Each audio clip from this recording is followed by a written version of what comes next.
Assalamualaikum warahmatullahi wabarakatuh.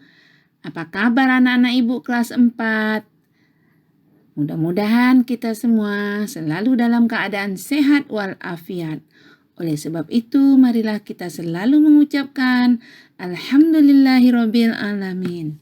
Selawat serta salam tidak lupa kita kirimkan kepada Nabi Muhammad SAW dengan selalu mengucapkan Allahumma sholli ala Muhammad wa ala ali Muhammad. Anak-anak ibu kelas 4 yang soleh dan soleha, hari ini kembali lagi bersama ibu, tentunya dalam bidang studi Al-Islam pembelajaran 2 dengan tema Asmaul Husna. Oke anak ibu, Asmaul Husna yaitu Al-Ahad, As-Somad, Al-Muqtadir, Al-Muqaddim, dan Al-Baqi. Tapi sebelumnya sebaiknya kita terlebih dahulu berdoa sebelum belajar. Ayo anak-anak ibu, kita berdoa sambil mengangkat kedua tangannya. A'udzu billahi minasyaitonir rajim. Bismillahirrahmanirrahim. Asyhadu an la ilaha illallah wa asyhadu anna Muhammadar Rasulullah. Raditu billahi rabba wa bil islami dina wa bi Muhammadin nabiyya wa rasula. Rabbi zidni ilma warzuqni fahma. Amin amin ya rabbal alamin. Baik anak-anak ibu yang soleh dan soleha, mudah-mudahan dengan berdoa pembelajaran kita pada hari ini hendaklah diredai oleh Allah Subhanahu wa taala. Amin ya rabbal alamin. Nah, setelah mempelajari tentang Asmaul Husna hari ini, ibu berharap kepada anak ibu dapat yang pertama membacakan Asmaul Husna. Al-Ahad, As-Somad, Al-Muqtadir, Al-Muqaddim, dan Al-Baqi. Kemudian anak ibu bisa menyebutkan arti Asmaul Husna.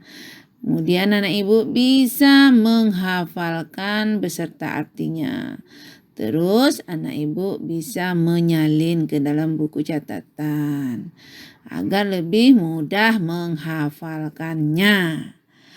Oke anak-anak ibu, kita masuk dari pembahasan yaitu Asmaul Husna, Al-Ahad, As-Somad, Al-Muqtadir, dan Al-Muqaddim, dan Al-Baqi. Nih ada dalil pokoknya ya. Terdapat dalam surat Al-Ikhlas ya anak-anak ibu. Kalian masih ingat kan surat Al-Ikhlas? Ya. Ayat-ayat dalam surat Al-Ikhlas ini coba kita cermati dan kita pahami makna dari surat Al-Ikhlas ini. Ibu bacakan ya, nah ibu ikutin. Bismillahirrahmanirrahim. Qul huwallahu ahad. Katakanlah, Dia Allah yang Maha Esa. Allahus Samad. Allah adalah Tuhan yang bergantung kepadanya sesuatu. Lam yalid wa lam yulad. Dan tidak beranak dan tidak pula diperanakkan. Walam yakul lahu kufuwan ahad. Dan tidak ada seorang pun yang setara dengan Dia. Pada ayat pertama dan ayat kedua di atas yang kita bacakan tadi terdapat dua Asmaul Husna. Apakah kalian masih ingat apa itu Asmaul Husna? Asmaul Husna itu adalah nama-nama Allah yang baik. Nah, apakah kalian dapat menyebutkan kedua Asmaul Husna pada surat Al-Ikhlas ini? Alhamdulillah tentunya anak ibu Dapat semua ya, yaitu Al-Ahad dan As-Somad. Ya, benar. Kedua Asmaul Husna tersebut adalah Al-Ahad dan As-Somad. Asmaul Husna Al-Ahad terdapat pada ayat pertama dan yang keempat. Sedangkan pada ayat kedua terdapat Asmaul Husna As-Somad. Oke anak ibu, ini dia ya. Nah, pada hari ini kita akan mempelajari lebih jauh mengenai Al-Ahad, As-Somad. Selain itu, kita akan mempelajari Asmaul Husna lainnya yaitu Al-Muqtadir, Al-Muqaddim, dan Al-Baqi. Oke, kita bahas satu persatu. Ayo kita lafalkan Asmaul Husna bersama-sama ya. Yang pertama, Al-Ahad artinya Maha Esa. As-Somad artinya tempat bergantung. Al-Muqtadir artinya Maha berkuasa. Al-Muqaddim artinya Maha mendahulukan. Al-Baqi artinya Maha kekal. Ya, terus anak ibu ulangi terus ya sampai anak ibu hafal ya. Ya, sekarang sudah kita artikan, sudah kita baca. Ya, Asmaul Husna dari 99 hanya 5 yang kita bahas pada hari ini. Nah, anak ibu yang pertama adalah Al-Ahad. Apa yang dikatakan Al-Ahad? Artinya Allah Maha Esa, tunggal, dan tidak ada Tuhan selain Allah. Tidak ada sekutu baginya. Dia Maha Esa meliputi zat, sifat, dan perbuatannya. Sifat atau satu, ya, sifat satu atau tunggal pada Allah tidak mengandung arti satu yang berbilang. Hanya Allah Subhanahu wa Ta'ala yang wajib kita sembah. Nah, Allah tidak beranak dan tidak pula diperanakkan. Nah, terdapat dalam surat Al-Ikhlas ayat 4 tadi. Maaf, ayat 3 ya. Allah tidak beranak dan tidak diperanakkan. Lam yalid wa lam yulad. Allah tidak beranak dan tidak pula diperanakkan. Dia satu, ya. Satu dengan sendiri. Tidak ada satupun yang bisa menyamainya. Allah Subhanahu wa Ta'ala berbeda dengan manusia, hewan, tumbuhan, malaikat, dan makhluk ciptaannya. Allah Subhanahu wa Ta'ala bersifat mandiri, tidak membutuhkan orang lain, tidak membutuhkan yang lain.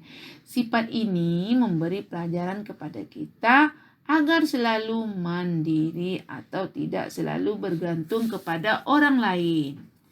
Misalnya anak ibu, mandi, makan, berpakaian harus dilakukan sendiri. Tidak usah dibantu orang tua. Begitu pula dilakukan dengan mandiri, ya. Begitu pula dengan menyusun dan merapikan buku-buku pelajaran di rumah untuk pergi ke sekolah. Semua tidak dilakukan, ya. Tidak butuh bantuan orang lain, bisa kita lakukan dengan sendiri. Ya. Itulah mencontoh sifatnya Allah Subhanahu wa Ta'ala. Yang kedua adalah As-Somad, ya, terdapat dalam surat Al-Ikhlas ayat 2 tadi. As-Somad artinya hanya Allah tempat memohon dan mengadu bagi setiap makhluknya. Allah As-Somad berarti hanya Allah tempat segala harapan dan pertolongan, perlindungan dari segala bahaya dan ancaman. Nah, jika kalian mempunyai keinginan, mintalah pada Allah Subhanahu wa Ta'ala. Misalnya anak-anak ibu ingin dimudahkan dalam memahami materi pembelajaran di sekolah, maka berdoalah kepada Allah Subhanahu wa Ta'ala. Memohonlah pada Allah. Tapi kalian juga harus belajar sungguh-sungguh. Tidak sekedar berdoa, tapi tidak berusaha. Jadi kita harus berusaha dulu, baru berdoa. Tak bisa kita berdoa saja tanpa berusaha. Mana ibu ya? Jadi Allah Subhanahu wa Ta'ala itu maha dibutuhkan oleh makhluknya. Sedangkan Allah Subhanahu wa Ta'ala tidak membutuhkan sesuatu atau tergantung dari yang lain. Ya, Allah Subhanahu wa Ta'ala As-Somad atau tempat bergantung. Hal ini memberikan pelajaran bagi kita. Bukti pengakuan kita atas sifat-sifat As-Somad antara lain, ya, kita lihat di sini. Apa buktinya? Pengakuan kita atas sifat-sifat As-Somad antara lain yaitu yang pertama,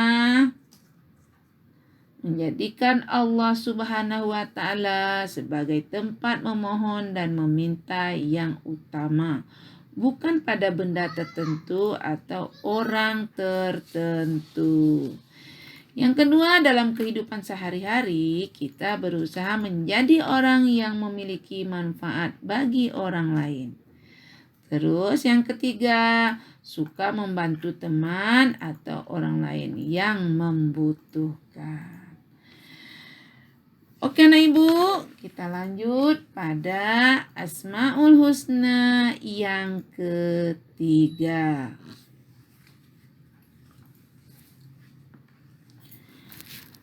Yaitu Al-Muqtadir. Apa itu Al-Muqtadir? Mengandung arti bahwa Allah Subhanahu wa Ta'ala itu maha kuasa atas segala makhluknya. Allah Subhanahu wa Ta'ala yang menentukan segala sesuatu dengan caranya sendiri. Tidak ada satu makhluk pun yang mampu mencegah kekuasaan dan ketentuan Allah Subhanahu wa Ta'ala. Allah Subhanahu wa Ta'ala ya mempunyai sifat Al-Muqtadir. Allah sangat mudah melemahkan dan menundukkan hamba-hambanya. Allah Subhanahu wa Ta'ala bisa menjadikan seseorang kuat atau lemah dalam melakukan sesuatu.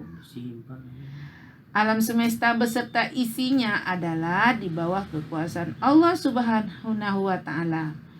Gunung-gunung yang berdiri tegak karena kekuasaan Allah Subhanahu wa Ta'ala. Begitu pula sungai-sungai yang panjang berliku, tanaman, binatang yang ada di darat dan di laut beraneka rupa, semua karena kekuasaan Allah Subhanahu wa Ta'ala. Allah Subhanahu wa Ta'ala sangat kuasa menciptakan dan menghancurkan sesuatu bagi manusia dan makhluk lainnya. Nah, sebagaimana firman Allah ya dalam surat Yasin ayat 82 yang bunyinya, ibu bacakan ya. Bismillahirrahmanirrahim. Innama amruhu idza arada syai'a ayyakula lahu kun fayakun.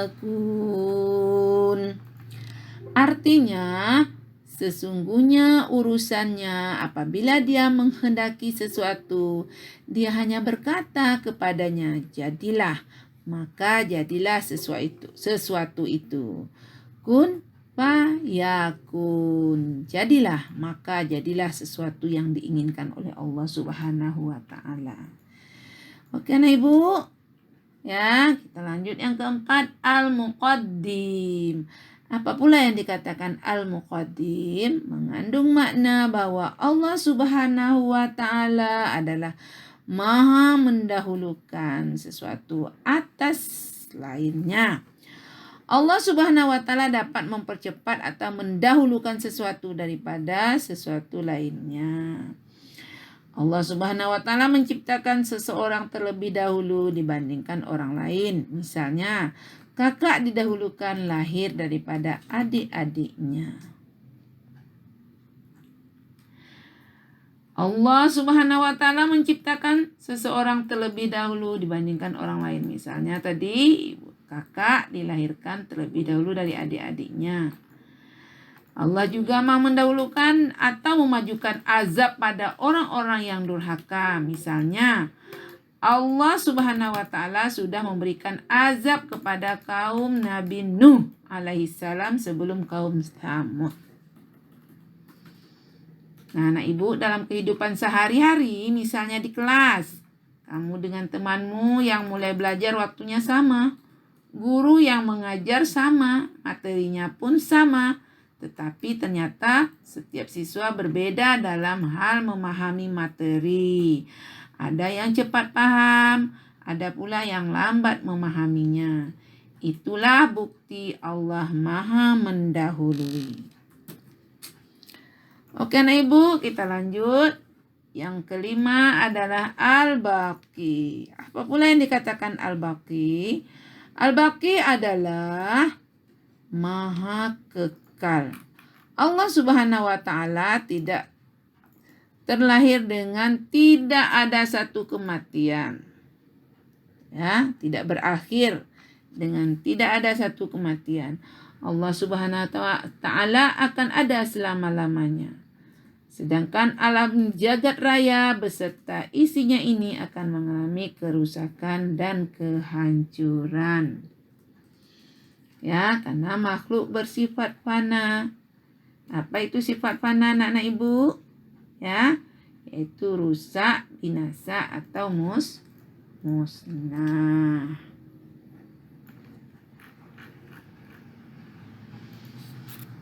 Oke anak ibu, mudah-mudahan anak ibu paham ya atas penjelasan ibu tentang 5 Asmaul Husna pada hari ini. Demikianlah pembelajaran tentang Asmaul Husna. Mudah-mudahan anak ibu dapat memahami dan meyakini dengan sepenuh hati. Dan ibu akhiri dengan membacakan sebuah hadis yang artinya, ini sebagai motivasi buat kita ya anak ibu, boleh menghafalnya. Asmaul Husna yang 99 itu ya dengan sesungguh-sungguhnya. Nah, ini motivasi buat kita semua. Bacakan arti hadis ini, yaitu sesungguhnya Allah mempunyai 99 nama, yaitu 100 kurang 1. Barang siapa menghafalkannya akan masuk surga. Hadis riwayat Bukhari ya, hadis sahih ya. Nanti kalau anak ibu mau, anak ibu lihat dan cari Asmaul Husna yang 99. Boleh dinyanyikan atau dihafal saja. Ya. Mari kita tutup dengan membacakan hamdalah. Alhamdulillahirabbil alamin. Fastabiqul khairat. Assalamualaikum warahmatullahi wabarakatuh.